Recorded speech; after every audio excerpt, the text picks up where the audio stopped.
This is Eric Rutan of Cannibal Corpse. You are listening to the Scars and Guitars podcast with Andrew McKay Smith. G'day everybody, and thanks so much for tuning in to yet another installment of the show. I appreciate it. I have a conversation with the great Tony Dolan from Venom Inc. to share with you. Now, the catalyst for the chat is due to the launch of a new album from Venom Inc. It'll be out on September 23rd, 2022 via Nuclear Blast. It is titled There's Only Black, and in this chat we indeed talk about how the lads derived that album title. It's a very interesting story indeed. Elsewhere, well, it's a conversation with the Demolition Man, so we take it wherever the Demolition Man wants to go. So we talk about my recent adventures at a Kiss concert, songcraft, creating this new album, a bunch of other stuff, as usual. With a member of Venom Inc., it's a deep dive into some cool things that will make for a very entertaining listen. So here he is. Actually, first, what I'd like to do is play a tune for you. Don't Feed Me Your Lies.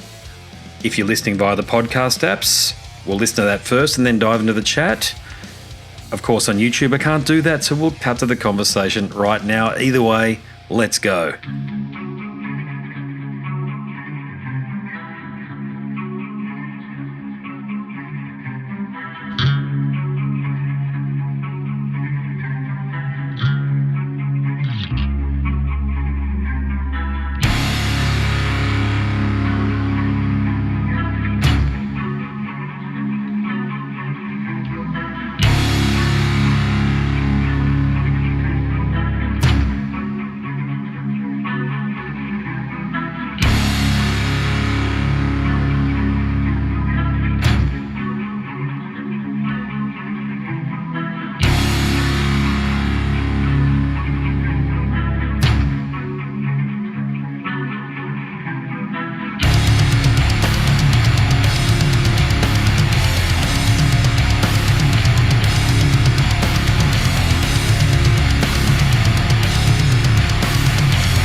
Fall into oblivion with everything you do.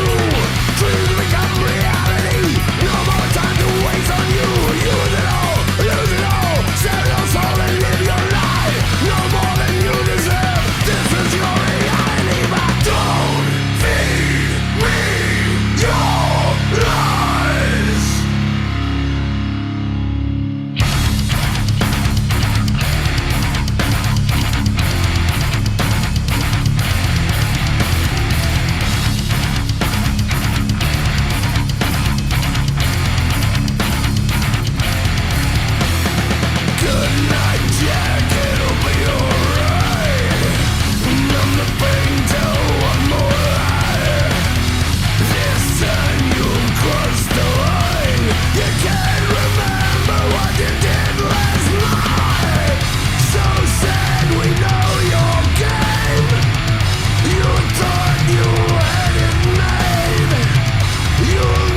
Lie down, die, kill 'em, fuck you.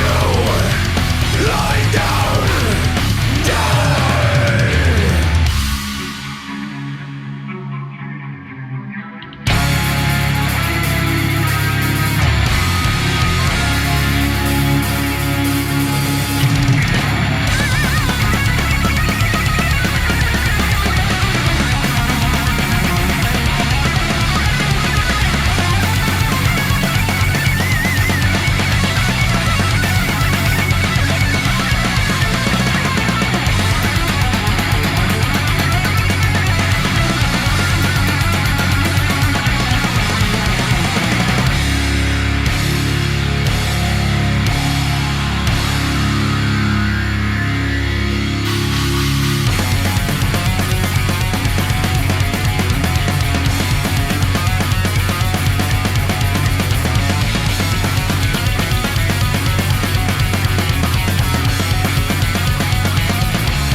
Hello. Hey. Hi. Right. How are you? How you going, mate? Good to see you. I'm so sorry. I only just got got an email from Arnie at Nuclear Blast who said, "Oh my God, I was traveling and I just got all these emails and I got these interviews and can you do them?" And I looked down the list and I was like, "Oh, I'm in time for yours." So I plugged straight in. I'm so sorry. Never ever a drama. It's really good to be catching up with you, mate. Yeah, good, nice shirt, and it's good to catch up with you too. How's it in my beautiful Australia? Mate, it's lovely down here. It's a bit. I'm in Queensland, and it's a bit colder here, mate, than what we're used to. You'd laugh at that when I say it's a bit colder, being from the north there. Yeah. But mate, no complaints. I actually saw Kiss on Saturday night. Unbelievably, first time I'd ever seen them. Yeah. Oh no way! What did you think? Well, it wasn't worth $180. I'll say that. No. To begin with, because it just isn't. But that they're choreographed, they're well rehearsed. Here's the big thing. I don't think that they were miming, but I think I figured out what they might be doing, which is have their own vocals pre-recorded playing at the same time. Okay. Yeah. I didn't even think of that until the night, and I was listening to it and going, that's way too on point, like what Ozzy's doing. Like there must be some sort of a blend, like a hybrid of the two of them. Yeah, that's exactly what they do. They kind of, they do all their backing stuff around the tracks is pre-recorded, and they punch that through. That's what when people would go. I was standing on the tour before when they were going. Oh, you can tell he's miming. He was actually singing, but he's not putting all the power in. So the sound guys kind of blend it in, so you get the deal there. So he was still singing. It just wasn't full force. But because they've got it all pre-recorded, that kind of helps them along, Yeah, it was all the hits, but they played some garbage off the two most, the albums that have been out in the last sort of 25 odd years. To be honest, you don't need to hear them. You just, play some stuff like, You Make Me Rock Hard or some deep cut that is just so far, so like I don't mind the unmasked stuff from the 80s. When I say unmasked, when they took the makeup off, the Bruce Kulick stuff, I call it. I thought that had some good shit, So, so not too bad. I think that's a difficulty. I was really fortunate because I saw them at Cobo Hall in Detroit in about 74 or whatever. And it was one of the first shows I'd seen in America or in Canada. We'd emigrated to Canada, and it was just spontaneous. I was out with my buddy. We came back from, just playing around and stuff. And his brother came in and said, "We're going to a concert tonight." He said, "I got you a ticket too, Tony." And I was like, "Oh, okay." So I remember I went back and I'd seen a couple of concerts in the UK, but it was around about, Slade and Shawaddy Waddy and all that kind of glam rock thing in the UK at the time. But I went to a venue at the City Hall, seated down, with my parents or my stepfather and my mum. So it was kind of sedate, kind of pop rocks, more poppy stuff. And then, so I'm like, "Oh, yeah, I'm going to a gig." And my mum says, "Where are you going?" I said, "Detroit." She went, "Fucking Detroit, you're not going to Detroit." And I said, "No, I'm going with his brother and everybody, but they got me a ticket." So she said, "Who are you going to see?" I went, I got no idea. And so then I get ready. They pick me up. Off we go to Detroit. They say, yeah, we're going to Cobo Hall. I'm like, okay, that could be anything. I don't know. So fucking gigantic arena. And then I'm like, wow. And it's just got Kiss everywhere. And I said, why did you say Kiss? They went, that's what we're going to see. And I was, yeah, it sounded like some kind of a British summer resort kind of band, Kiss. And I was like, right, okay. And then the show happened, and I was like, I walked out of there thinking, I didn't understand it. I just thought it was the most amazing thing. Yeah. The music, of course, was just regular music, rock and roll or whatever. But the theatrics, it just blew my mind. I was like, fucking hell, I didn't realize you could do that. I'd never seen something like that before. And so I was so impressed by that. But I think the difficulty is with a band like Kiss is you had such we find it too. I get criticized for that with the Venom Inc thing, because people go, playing all this old material, you should focus on the new material. But then when we focus on the new material, people go, why are you playing some of the... You can't please everybody. Yeah. You can't, so, but I think it's a balance. That's what I was trying to do. Interesting you said about the deep cuts, because that's what I kept trying to do in the last kind of 10 years. I would dig down for tracks that people would never have heard played, even at the time, but maybe a favorite B-side, Dead of the Night, Lady Lust, Cry Wolf or something from what was it, and anything that was like, I really dig that track, but I would never have heard that live, because it would, you have to play black metal, you have to play Witch, you have to play Countess Battery. So what are the ones that you would never hear? And so I was digging those out, So put a couple of classics at the end, make the set interesting, so it goes through all kinds of periods, and look for gems that is a B-side, or like you say, a real deep cut that where there's a bonus track somewhere, and pull them out. And I think that makes for a good show. But I'm like you, when I go and say a live show, I want it to be, if you're going to say Rammstein, it's choreographed, of course, but it's fucking live. It's just happening, and I love that connection to the band and the music. But I think when it becomes kind of a cabaret type of thing, like the Motley Crue thing, it's like, it's kind of nostalgic, but it's also, I don't know, it misses the heart and the soul of the thing.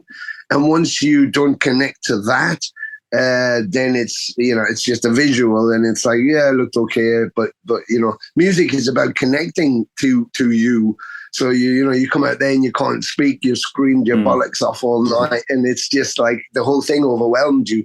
And so I think it's a bit shallow at times. Yeah, it's interesting about the Crew, isn't it? You raised some really good points in there.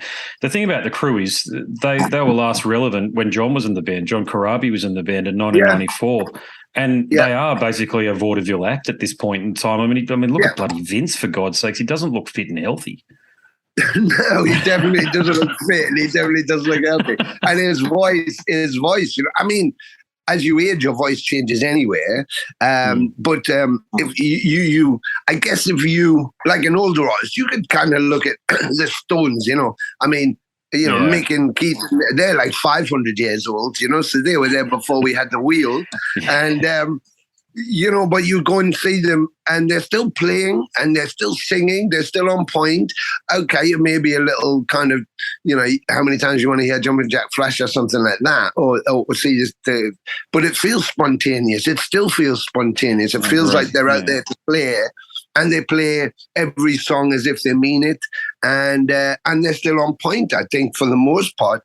But if you just do a Vince Neil, no offense to anybody, but if you do a Vince Neil and you make your money, you've done all your drugs, you've done all that party and stuff, and now you just spend your money on drive-through burger places and sitting eating all the time, and you don't bother singing and you don't bother with music, and then jump back on the bike. You've got to train first, haven't you? You can't do an Ironman if you haven't trained. You could probably do the first 10-minute run and then you're fucked, and you don't do any of the other parts of the sport. You have to train to do that. And I think, personally, I think when people walk on and off stage and they think that's enough, that, I'm here, you should be happy, I go, I don't think that's enough. And especially if you're going to charge someone nearly $200 or something to fucking come and see me. And then if you want to do a meet and greet, it costs you another $1,000 to come and stand while you take a photo near me. And I'll give you a couple of things, even those meet and greets, you go, oh, you can bring one personal item to be signed. It's like, what? Why? Yeah. It's like, well, if too many people want to do it. It go, well, reduce the amount of people who can do it, or do something else. It's like I always had a problem with things like that because people would say, do you want to do a meet and greet? And I go, yeah, okay, sure. And then particularly in America, they'd want to do these VIP meetings and pay for them. And I don't mind that if the fans get quality, which means first, you can chat to them. They have more than just a limited 15 minutes. B, they can bring whatever they want to get signed if they want. And if they don't, we'll give them stuff to sign. And B, we can give them stuff they can't just get anywhere else. They can't go to the merch stand and get. So you can actually interact with them. That's the point. That's the special thing about it, It's like, no, come in. We'll give you a badge. We'll give you a picture. We'll give you you can get into the gig early and you can stand in front of us, not touching us while we take a picture. I'm like, okay. And I always figured, people, they go, well, you could charge this, and people will come in. And I say, yeah, but my problem is that because it's me, we would do that, and someone's paying, I don't know, $70. Then I go outside and stand and have a cigarette with everybody and do exactly the same for nothing. I know, yeah. So it's like, well, I don't know. I feel bad for the people who've just paid for something different if I didn't give them something special, So, yeah, it's all.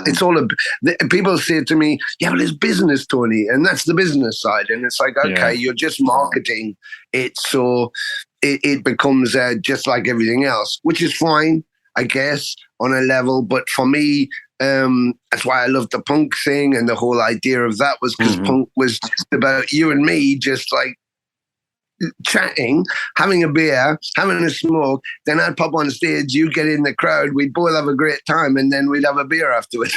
Yeah. That was how I loved it, so. Yeah. Oh, look, it's interesting in your position. You're basically the biggest underground band in the world ever. Okay. And you do have that punk ethos. You thoroughly deserve all of the riches the good Lord can throw at you at this point. There's no doubt about that. But it's about that balance, isn't it? It's about what feels right. And I think your statements there just nailed it. Yeah, well, that's very nice of you to say. Thank you very much. But yeah, I think it's about, it's what Lemmy said. Two things to me when I asked him, when I got the chance to ask him, like, how how should I do it? Before he went, it's like, how to conduct yourself in regard to your music. And he said, always be good to your fans and always be honest. And that's it. Yeah. There is no more than that. And funnily enough, the more honest you are, the more people will attack you because they think you're up to something, because they're up to something. Yeah. So they go, well, why would you do that? Because there must be a reason you're doing that, because I would only do that if X, Y, Z. And it's like, no, I'm doing it because I want to do it. And that's as simple as it is. And you keep it that when you try and contact a lot of artists, for example, as well, you go through a myriad of red tape and stuff. Even if you know them, you have to still go through jump through hoops to get to talk to them if you're, on the other side of the planet, or you're trying to contact. Whereas for me, I try and get people can come direct. I might still have to take them through the protocols afterwards, but I'm always available to be direct. Because that's what's important, and it's important to me. So that's what I would want as a person. So I want them to have that, And so everything that I do and the way I view it, particularly myself, is from me being a fan. What would be cool for me? Then I know that's going to be cool for someone else, because it was cool. It would be great if it was me, But you have to keep it from your heart. It has to mean something. And if you go on and you go out or you do your things and it doesn't mean anything, and you're just about the money to it, then you disconnect to the whole, for me, you disconnect to the whole reason. Maybe for someone else, that's the point, like the old days when people go, why, you joined a band to get pussy. It's like, you don't need pussy. You don't need to be in a band to get pussy. And they go, oh, you get more pussy if you're in a band. It's like, well, you can get more pussy doing a lot of things, but that's not why you would do it. And it's if you want it for fame, more people than enough. Incredible musicians, incredible bands, incredible music don't get famous all over the planet. And if you want it for money, you can talk to probably 98% of the musicians on the planet who go, I'm fucking broke, but they're still doing that. So it's not about all those things. Those things are fortunate and they happen if you maintain yourself and if you find yourself in the right connection. But it's not the reason you do it. And even talking to younger bands or younger artists, who may have even been doing it 10 years or longer in some cases, and they say to me, we just needed that break and I'm not going to do it anymore. And, I've been doing this for 10 years and I deserve it. It's like, well, nobody deserves it. Yeah, it's a tough one.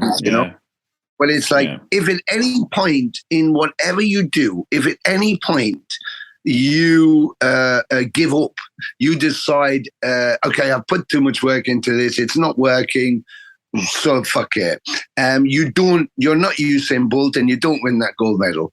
At any point he could have given up on his career and thought, I can't be asked to get up at 4 o'clock in the morning. I can't be fucked to do this competition anymore. I'm bored with it.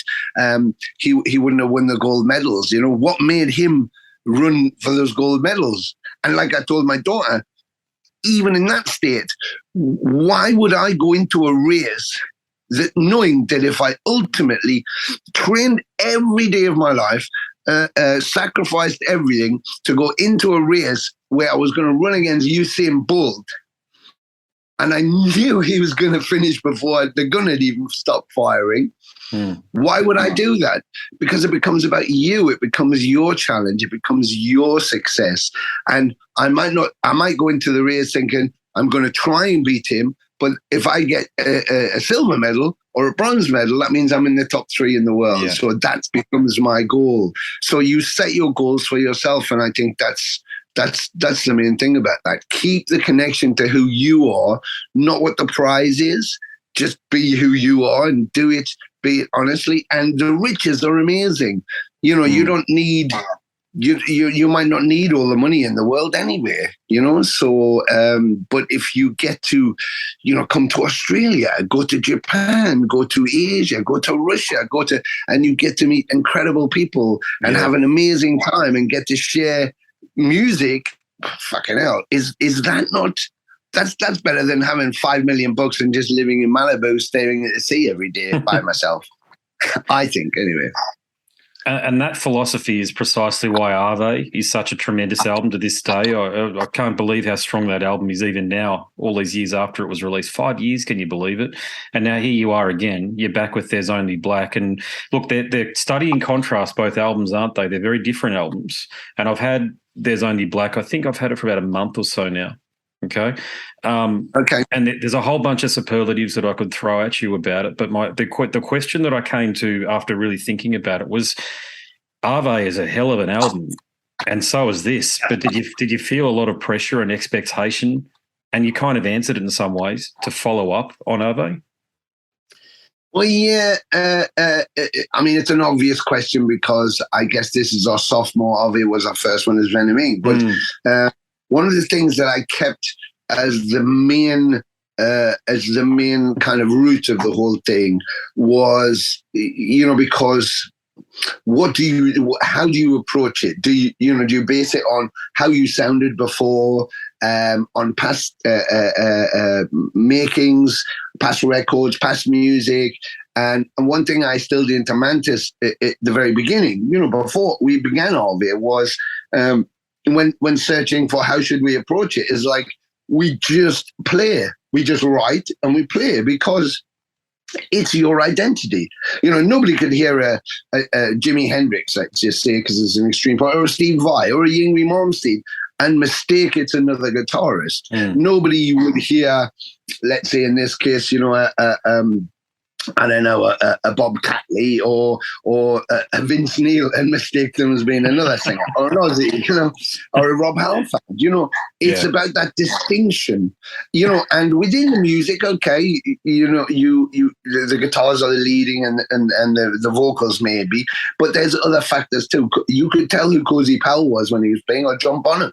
Or Keith Moon. So it's like, or John Lord. So there's a keyboardist, if you're distinctive enough, and that's the thing, it's about the personality.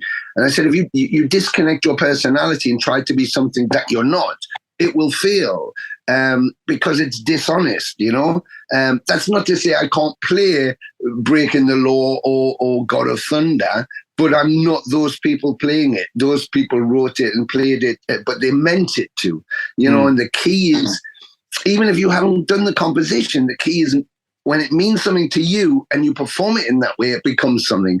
So that was the key that I said to Jeff, we have to be ourselves. Whatever it is us. And that's the beauty of it. So it doesn't need to be like a black metal or a primeval or an empire. It doesn't need to be anything. It just needs to be whatever it is right now. And so that was the approach. And on RV, I think it was Jeff's first major production for a label. He produced the Empire stuff, of course, but this was a big thing for him. Yeah. And they offered us producers, but he wanted to produce it. So I said, yeah, then you should. And they said to me, do you think he can do it? And I said, of course. Who knows us better than him? So, and he did an amazing job. I was there. We worked through production together, and we had Calais, a friend of ours, who's an engineer, studio engineer, who worked really heavily on it for us, with us. And the result was what it was, and it had all that richness we really enjoyed and got really into it. So it was a rounded, it was a heavy production, it was kind of, rich in depth. But when we got to this one, of course, we had pandemic. So with There's Only Black, it was a different approach. We started to write after 2019. I had to have a hip operation. So we finished Wacken, was the end of our season. And I said, well, look, I'm going to recuperate for 6 to 8 weeks, maybe 12. At that time, I didn't know. So I said, why don't I'll come to Portugal and we'll just stay in your studio and we'll just write towards the new album. Mm-hmm. The idea of putting it out 2020 and then go straight back on tour. Of course, as we know, the world went on pause for 2 years. So I then thought, well, we don't have pressure of touring. We can't release immediately. So why rush? Let's just take our time. So we were planning to visit each other, but we just kept being restricted. So we ended up doing it remotely. I wrote 12 songs. Jeff wrote 12 songs. And we shared those, and then we sent them to Jeremy Kling in Tampa, Florida, and he went in and put his drums down. And then I came back to me, I put my bass down, went back to Jeff, he put guitar down, they all came back to me, I put vocal down, and then that was it. We kind of mixed them, or Jeff mixed them. And then we looked at what we had and thought, this sounds great. It was very much live. We used the internet, the Zoom and all of that kind of stuff to talk and to play riffs through and change, if there was any changes or whatever. So we still did it as a real band, each in our own studios, as analog as we could do it. And so the recording process was slightly different, only slightly though. But the completion of it was very different to what we got to do on RV. But then Calais was in hospital. I couldn't go to Portugal, so Jeff was kind of man on spot. And it was like, just go with what you feel. We'd done all these live shows, several hundred live shows all over the world. Said, the essence of us is that live, whatever it is, the power, that drive, that ferocity. We need to put that into the record. And so he reduced gains on the bass so it isn't overly distorted. It was kind of heavier on the heavier distortion on RV. He also did that with his guitar because he doesn't use a lot of effect on there. A bit of distortion, bit of chorus. So he pulled that back and kept it a bit drier. And then we let Jeremy Kling just said, listen, you have to go with what you feel. So there was no drum map. There was just start the song, play what you feel, and that's what it is. And so I think this one, in a way, is less controlled and more us in a live vibe. Yeah, than I can hear on that. off. Yeah. It's interesting you bring up Jeremy. Was he the obvious choice? Because I'm sure you're mates with Barker. So did you even talk to Barker about coming in? Well, no, with that, for doing the album, we just did some shows with Nick. I got him to do the black metal anniversary shows with us. Awesome. Yeah, and I'd asked Dave Lombardo at first as well because there was only two people I could think to ask, but he was busy with the Testament thing, and then I thought, okay, and then I was going to give up, and then I just sat one day and thought, shit, Nick. So I called Nick, and Nick was like, yeah, absolutely. I was like, oh my god, great. So it was brilliant. But now I think. When Abaddon had gone, Jeremy had sat into depth for him with the intention, I suppose, that Abaddon was going to come back, is what I thought. Nobody had actually told me any different. Certainly Abaddon hadn't spoken to me when he went, and didn't speak to me all the time. So I just thought, okay, well, I guess someone knows, but it's not me. So I just... Jeremy was going to sit in and Abaddon would return once he'd had his baby. Abaddon never came back. Jeremy stayed on the stool because we just kept gigging. Yeah. And that was a fait accompli. When it came to doing the album, I think there was no point going outsourced. We thought, well, Jeremy knows how we play now. He'd really focused on how me and Jeff work together.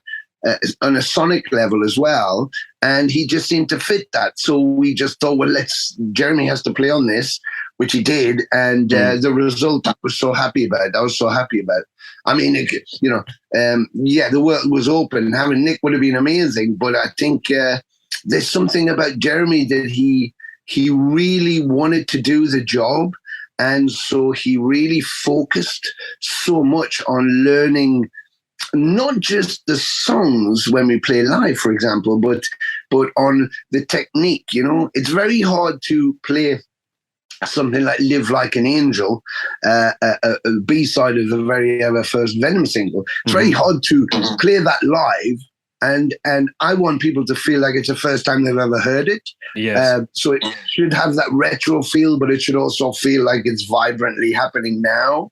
And Jeremy would go and listen to how Abaddon approached the drums and play that. And it's very difficult to play them kind of not as well as you can play them. So play them like you, but still give them that old school vibe. And somehow Jeremy manages to balance that thing out. So I think from my part, definitely to be able to do There's Only Black and let Jeremy just be himself, I think that was why I wanted him to do that. So say this is an opportunity where you're not playing an old school song, because he never even played on our age. You're not trying to copy something we've done. You can just let go and be everything that you are in every way you want to be, and see what that result was. And I was quite confident that he would be splendid. And I don't know about you, but for me, when I hear him play, it just excites me. I just love it because of his playing, So it was a good choice. There's no question it works. It sounds great, but I got to be frank, mate. I got very excited when I saw you and Barker together in a recent photo. And I thought something might have been going on because I've spoken to Nick a couple of times, and I've written a book. You were in it too, by the way. My recent book, based on our last conversation. But so was Nick as well. And Stuart Anstis recently passing from Cradle of Filth, unfortunately died. And the tremendous impact he had. I think I'm just waiting to see Nick get back into a band like you guys. Like a world class band. And he just, no disrespect to the other bands that he's been working with, but I think he needs to get back into a band like a Venom Inc. in order to sort of do his great talent justice again. I think I agree with you, and I think that's why it was a good choice. And he wants to do more of the black metal shows if we do those.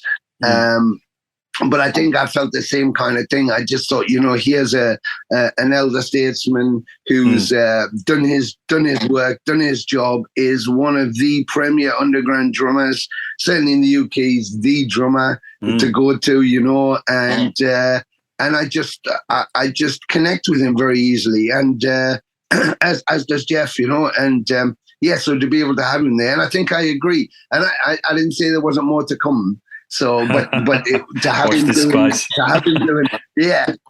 him doing those two things, yeah, it was amazing. To turn around, because there's only three of us in the band, so to turn around and Nick sitting up there, when we were doing Alcatraz, but Bloodstock Festival, which we did at 3:00 in the afternoon, and we're playing this set. The first time we played the whole black metal album, it's never been played before, and I know, even people going like.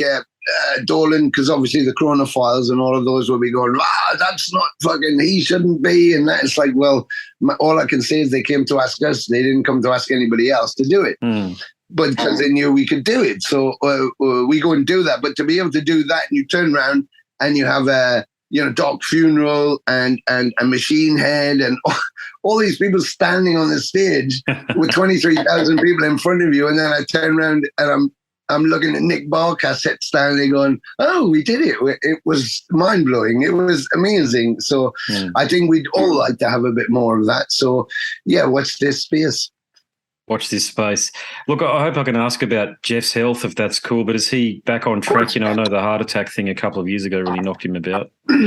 Yeah, he's good. I think it's physically, physically it was a hereditary thing. His father passed when he was only young, and when Jeff was only young, and it was a kind of hereditary thing. He didn't realize, was happening, but they fixed him, and so physically, he looks better. 11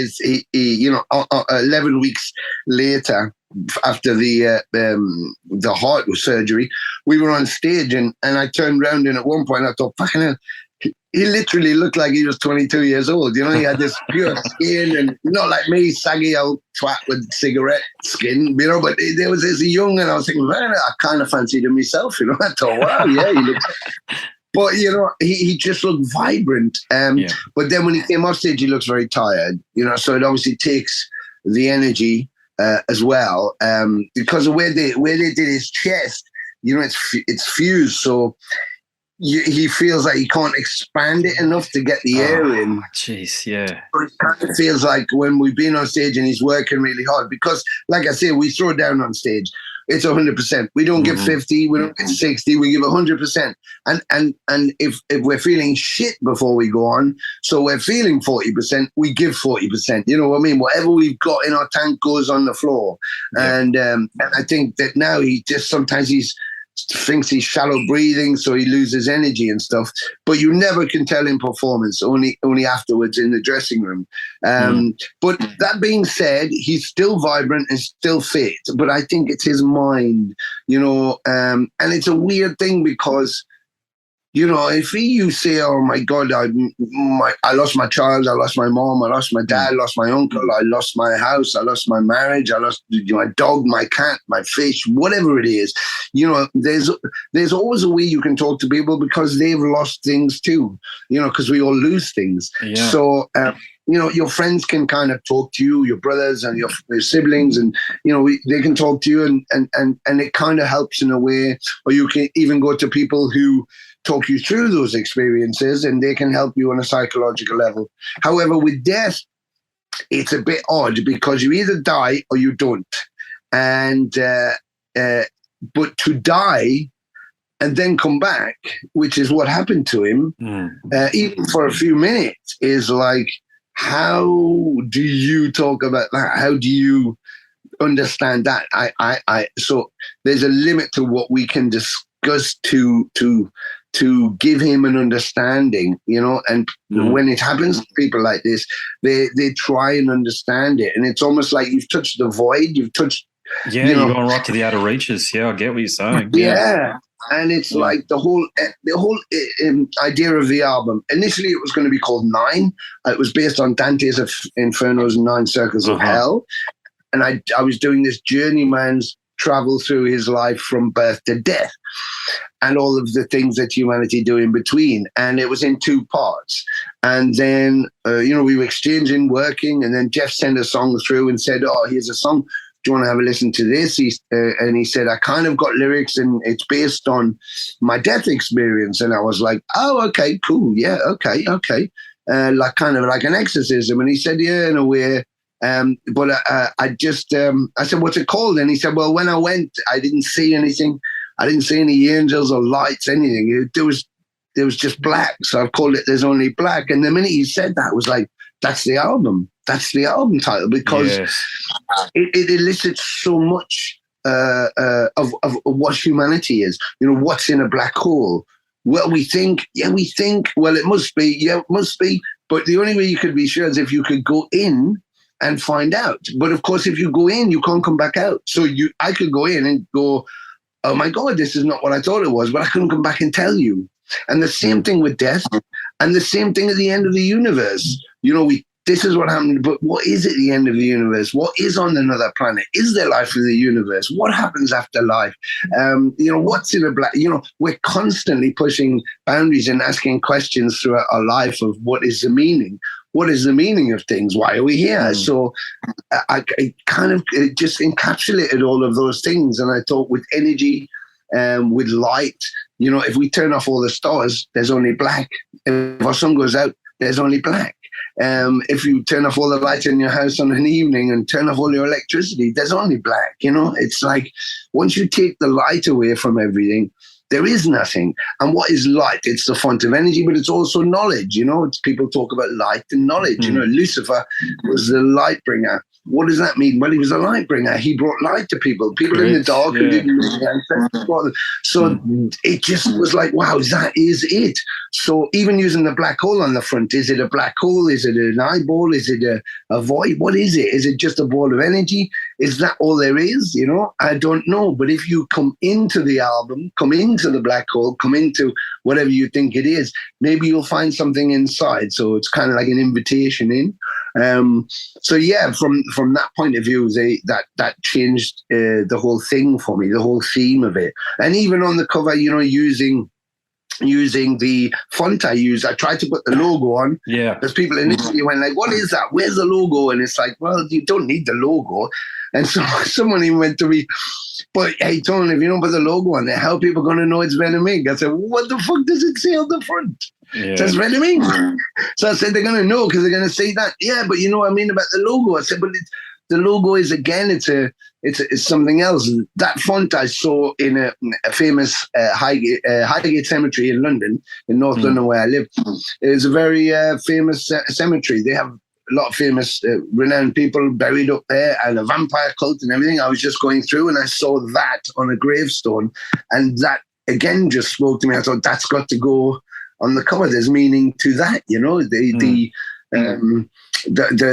being that is in the grave is long gone, but yet we still give meaning to it by words, and we created writing, and we created communication, and we put that on someone's grave. So who are we talking to? What are the people who don't know that person? To make that person exist for longer than they actually, all those kind of like cerebral questions were like running around my head. So I just thought this is the epitome. If you want to find out what the band's like, you might see it for its face value, or you might want to explore a bit. But it gives you some depth to it on different levels. And when you come and see us, it's purely about the energy and the music that we share. So hopefully you get the best of everything. Yeah, but comparison-wise, it was its own entity. We couldn't follow Arve by going, right, let's make it like Arve, or let's combine the two, or Come to Me, the last single, which is one of my tracks, I guess that was a bridge track. I felt that had that atmosphere and stuff. I was going to ask you, I was going to bring that one up. I think I said that feels like it could have been from those sessions. Is that what it was? Yeah. Okay. Yep. No.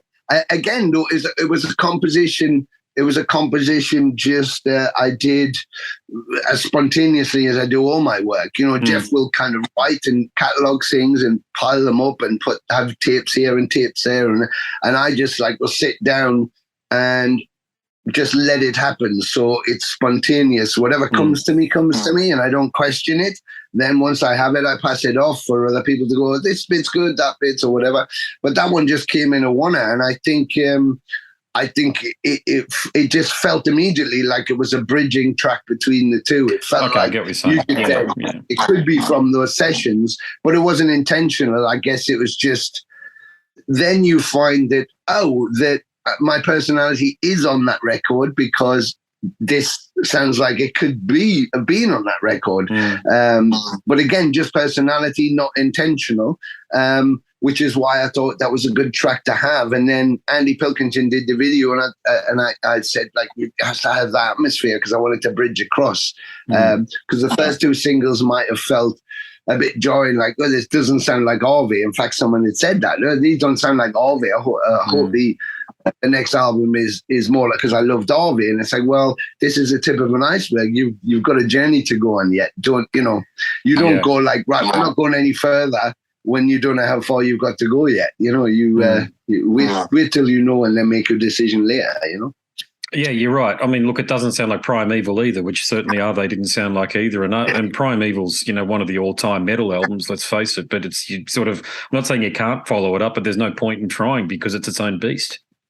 Yeah, I've got to say, one of the beautiful things I always liked about Venom, in the early days, because we go back to the beginning of the crime and we're all friends. But one of the things I always loved about them, which didn't happen with a lot of bands, was that every time they put a release out, it was fuck all like the one before. Like, if you can't put Warhead with Manitou, with Die Hard, with Bloodlust, In League with Satan, I mean, they're nothing like each other. And then if you think of comparative, if you think of Welcome to Hell against black metal, against The War with Satan, and then even Possessed, it's like, they don't sound... They're the same band, they're the same people, but production's totally different. The compositions are totally different. The approach feels different. So it's like, but that shouldn't that be like that? Everybody wants Metallica to do Master of Puppets again.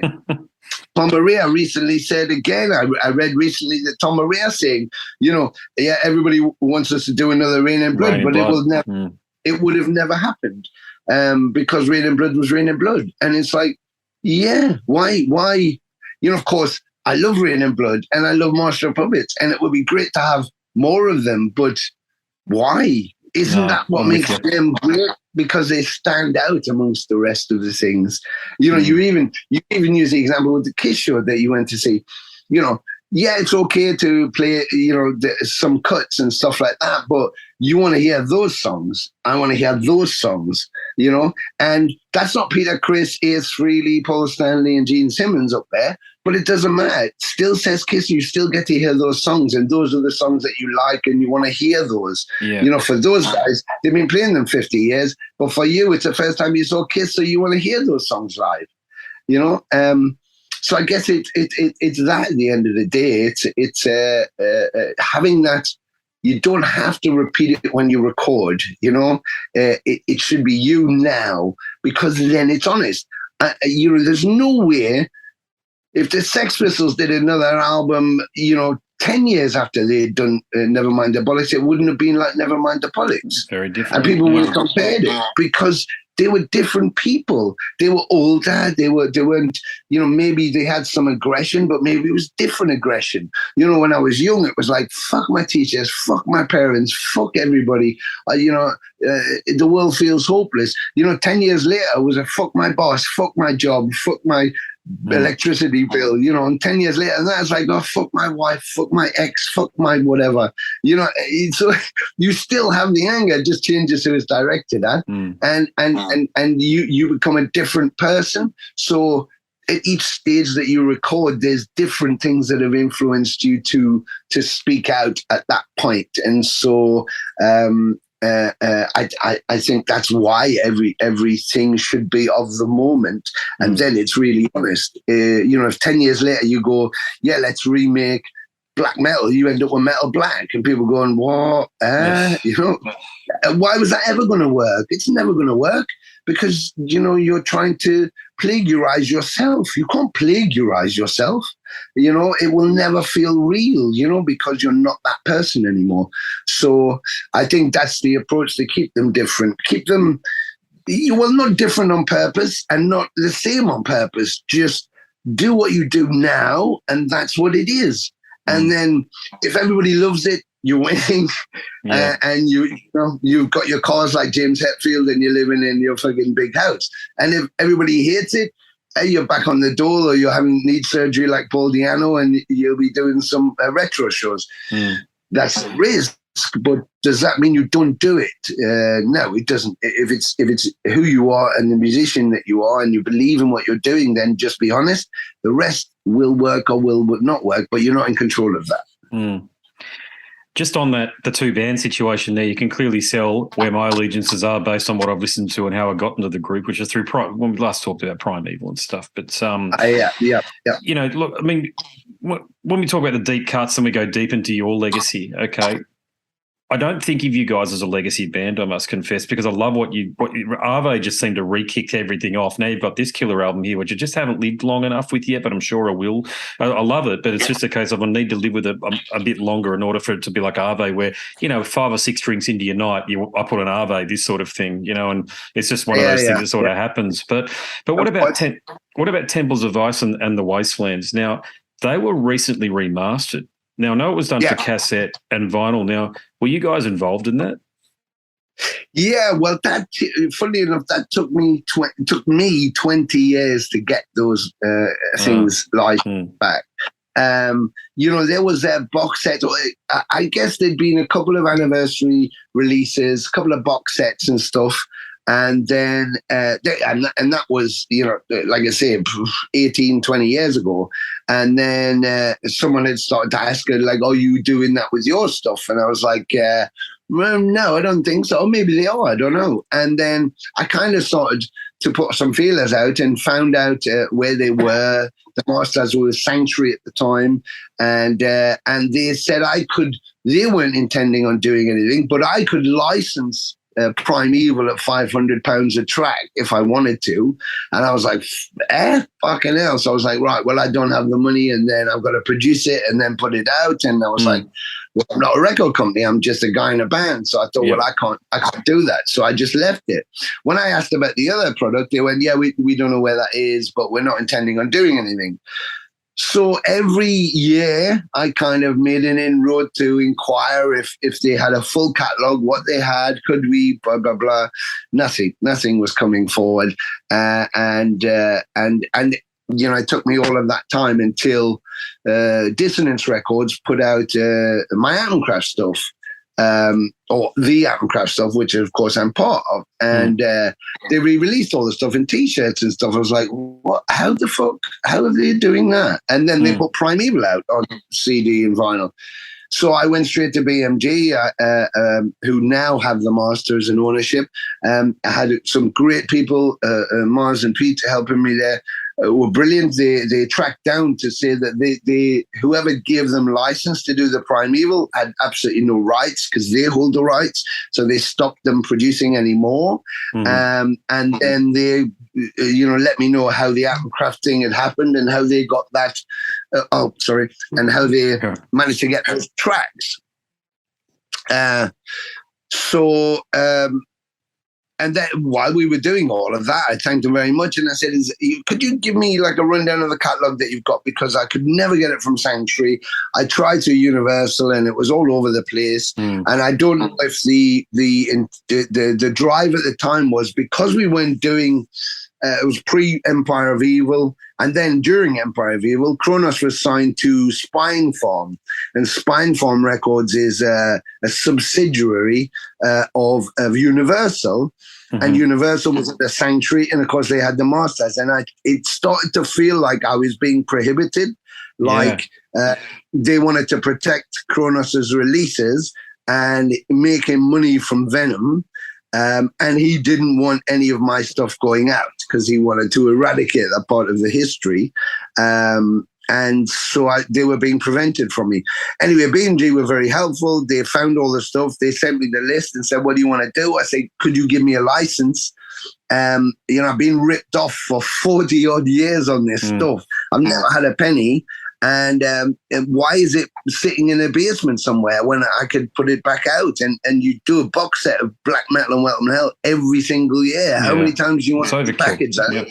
Yeah, and it's like, I mean, I'm not saying the albums aren't great, but it's like, add another bonus track, charge people another $50 on top just to get what's left. Yeah, it's definitely enough already, isn't it? It's been overkill for a long time on that front. Yeah, and they just announced they're doing another one on the same day our album comes out. Surprise! On the same day. Yeah, it's like, oh, right. Oh, coincidence much. You're right. Yeah, okay. yeah. So I'm like, okay. But so they said, like, look, so they compiled everything and they very generously said, okay, you've got the exclusive license and you can have them. You do the box set, whatever, we'll give you that for 2 or 3 years. And I was like, that's amazing. So they put them up on digital platform.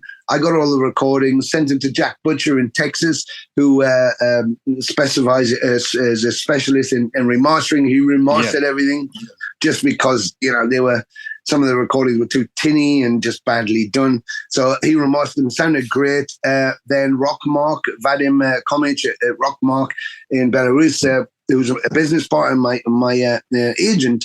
He repackaged the stuff up. We did a booklet. We put them all together and we released them as box sets.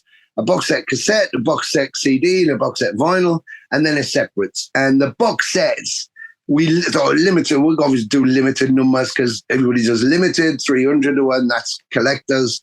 Literally, we put the box set of vinyl out, and it was sold out in 8 hours. Yep. And we were like, "Fuck!" Yeah, I missed out. I know it just went boom. Yeah. Well, we're going to have to redo them. We'll put the box set of the cassettes out. They went in a day. Box set of the CDs. They went in. I was like, oh shit. So, and people are going, make more. But we thought, well, let's do something special. I mean, we just finished the box set, which is an anniversary special of the Wastelands. And so we're going to do that. And then I guess compile them all a bit further back into a box set further down the road, maybe with some new stuff as well. But it was just a surprise. And I thought, because I was thinking, we're going to end up with loads anyway. But it'd be nice just to have them. But no, it was the other story. So, I don't think those albums, the covers weren't as good. The metal in the 90s was dying here and across the world. We had grunge and Britpop and all that. So that was pretty cool. But I think there was some great material on there. Missed opportunity, bad album covers and bad production. But remastering them and putting them in the box set, I don't know. There's something a bit more special about that because they're all there now. So we can still have them as separate. You can buy the cassettes and the CDs. And for me, that's really amazing to be able to go to someone I'm associated with, knowing I've got them under license and be able to see the albums, which for 20 years were buried and I couldn't get near them. It's amazing. So it was good. It's good. Has that flowed on to people asking for songs from Temple of Ice and the Wastelands as well when you're playing or when you're doing the fan meet and greets and stuff? In other words, hopefully it's opened up the music to a new audience. Yeah, I think absolutely. I mean, we just, even at Alcatraz there, we do an Alcatraz, 22,000 people at that festival in Belgium. And we did the meet and greet, and there was a kid had like his one vinyl copy of the Wastelands. And I was like, wow, normally you'd see like Heine Klein and music or even at What We're Saying. But he looked like he was about 18, 17, 18. It's like, wow, that's amazing. And Primevals, I say all the time, of course, and stuff like that. But we actually did a show in London. I think was on, I can't remember what tour it was. Well, we did a show in London several years, a year or so before the pandemic, so several years ago now. And Al Barnes came down to the show because he lives local to London too, like me. And when he said he was coming down, I said, yeah, bring your guitar. So he was like, really? I said, yeah, bring your guitar. Why not? Just in case. So he brought his guitar down and we got him on stage doing Temples of Ice. Nice. Which people were like, oh my God. And it was amazing. It was amazing. But yeah, I put Temples of Ice in the set and people have been asking for stuff for Wastelands Forever, Fairy Tale from Temples of Ice and In Memory of, and, so yeah. And I think, now what's happened, quite rightly what you said, but once I put the box set out, is that now a young crowd base is going, there's this stuff too, I mean, that's the richness of Venom. It's like, pre-me, me or post-me, I think if you think of Venom as a family, as a huge melting family. Of course, it started with mum and dad. Everything starts with mum and dad, but that doesn't mean to say that the family doesn't go off and do amazing things too. And it's all part of the family when you come back for Christmas. You're all in the same picture. So it's like, if you think of it in that way, it's like, what a catalog. You have like 40 years of music in all kinds of direction, hence incorporated. It's like, we could be on stage. We literally could be on stage for 4 hours and probably still lose songs that people go, you never played, blah, blah, blah, Yeah. But what a great position to be in when you can play, a whole load of great music to people, and at least one person in the audience, that's their favorite song. I mean, that's amazing. It's amazing, yeah. I'll make this one my final point, which is wrapped in final question, which is wrapped in a point. So I've had a number of chats with Riley. Sorry, I like what you did there. Yeah. Thank you. Look, I've had a number of chats with Riley over the years. Riley Strong from Desecrator. Of course. Yeah. And I got the full lowdown on that excellent show that you did at Frankie's Pizza with him back in, was it 2019 or thereabouts? You did that show with him back there that was it was put together, you guys were on tour or you're getting to come down on tour, and then the thing happened with Jeff and all the rest of it. But I'm in Brisbane, so I'm 1,000 kilometres away from Sydney, but I would have loved to have gone. But he told me about leaving his pedal rack in the taxi. Do you remember that? Yes.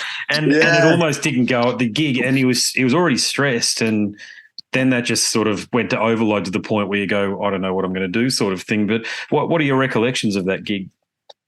Well, yeah, it was amazing. I mean, obviously because of Jeff, so it was like, wow, we can't do it. And it was just coming to Australia for that one night. So one night show. So it's kind of a long way to jump in a cab to go just for the one show. But I'd never been to Australia before. We'd gone down there with Doug and Amabel, from Hardline Media. And of course, I knew the Desecrator boys because we'd done the tour and stuff. But I was so excited. And from the minute I landed to, everywhere we went, Canberra, Perth, Sydney, I don't know, there was just something magical about it for me. I loved the people, I loved the smell, I loved the food, I just loved the vibe, and I loved it. Oh my God, I'm actually in Australia, like a bucket list thing, but you think, am I really doing this, And so I loved it. So, I was so burnt that we couldn't go to do this thing at the Christmas at Frankie's Pizza place in Sydney, and I was like, fuck, because I'd been so looking forward to it. But life's life. And then Doug and the guys said, well, why don't you just come down anywhere?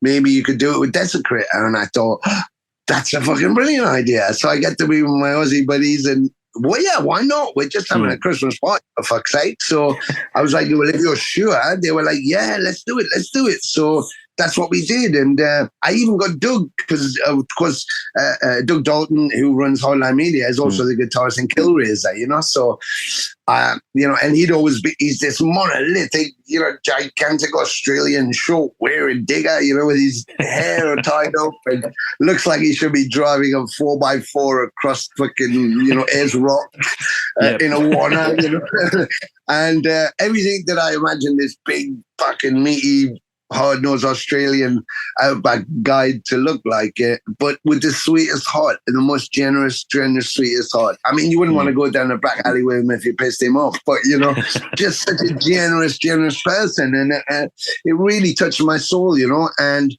so we were in rehearsals. I went in with the guys, we were in rehearsals, and they were brilliant. They'd done their homework because they're professionals and they're so good. And we got a set together that would be kind of fun to do. And Dougie was standing there. I said, Dougie, you haven't got your guitar. And he was like, what?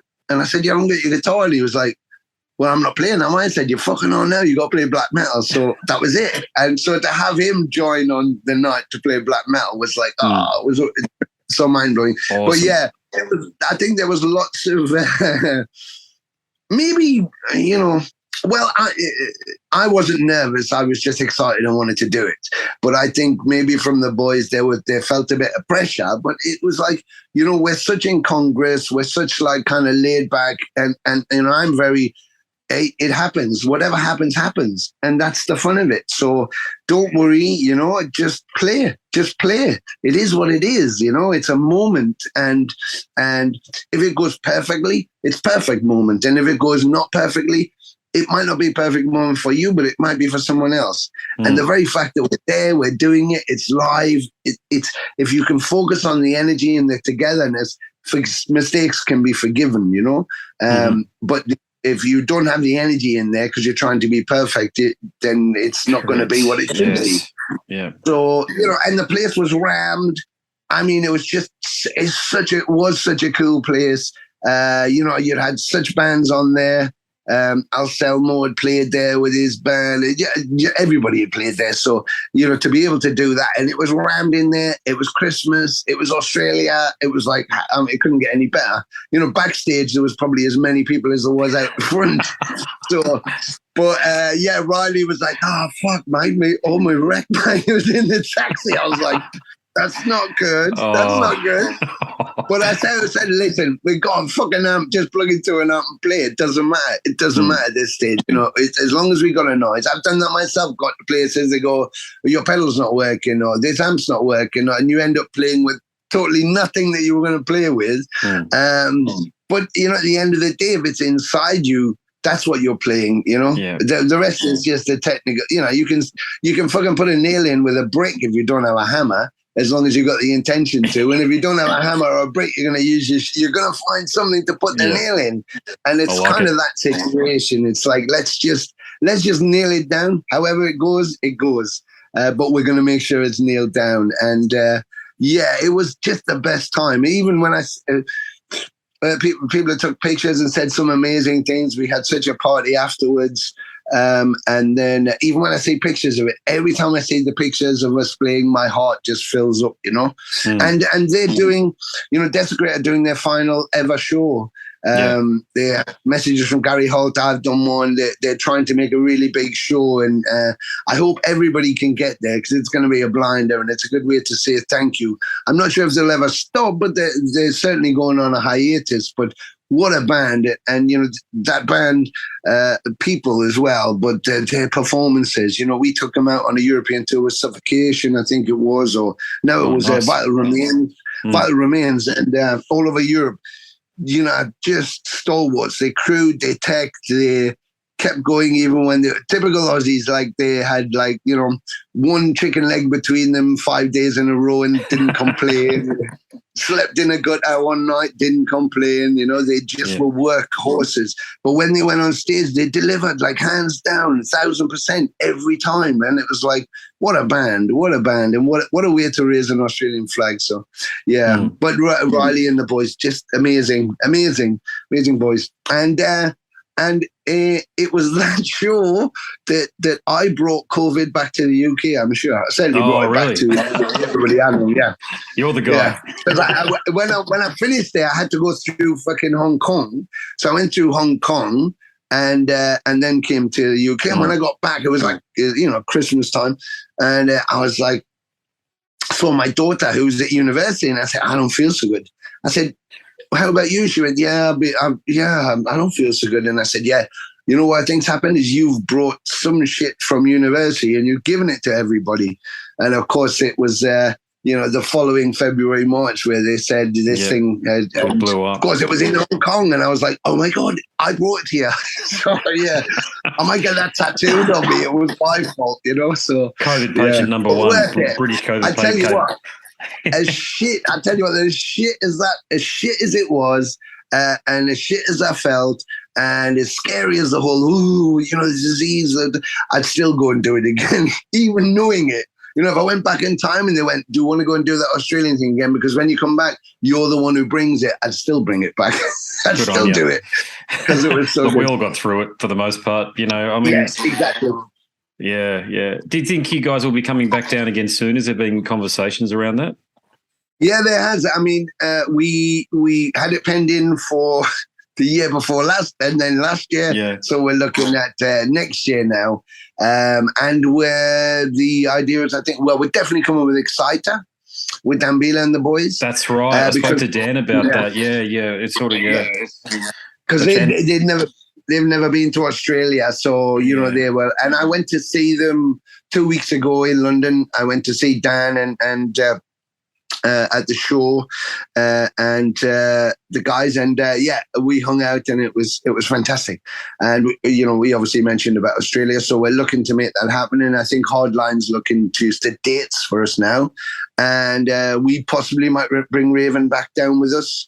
So we'll make it a triple hitter of 333. So that's 666, really, I guess. 666. Indeed, it is. So yeah. We thought, so as soon as we can. So I guess February, March, April, or May, March, April, right about there. So yeah, I can't wait. Things are starting to kick off again, and I was hoping you'd say that because I didn't bloody get the shows last time. I had to, young kids and stuff. It's hard to get out, but I was really looking forward to it, and I was so disappointed that I didn't get it. But I've got this one, mate. Next time you're in town in Brisbane, I'll be there for sure. Hopefully we can catch up too and have a beverage, mate. Absolutely. Well, you're always a guest, so you make sure you let me know when you can get to a show, and I'll get you in touch, and then you come back, and then you can chat to Jeff too, and you can chat to us face to face, and we can have a bit of a quaff too. Nice, mate. Yeah, nice. Well, look, this chat's has been as good the second time around as it was the first time around. Absolutely. Love your work, brother. Just love what you guys are doing at the moment. More power to you and more strength to you, and definitely catch up with you when you come down.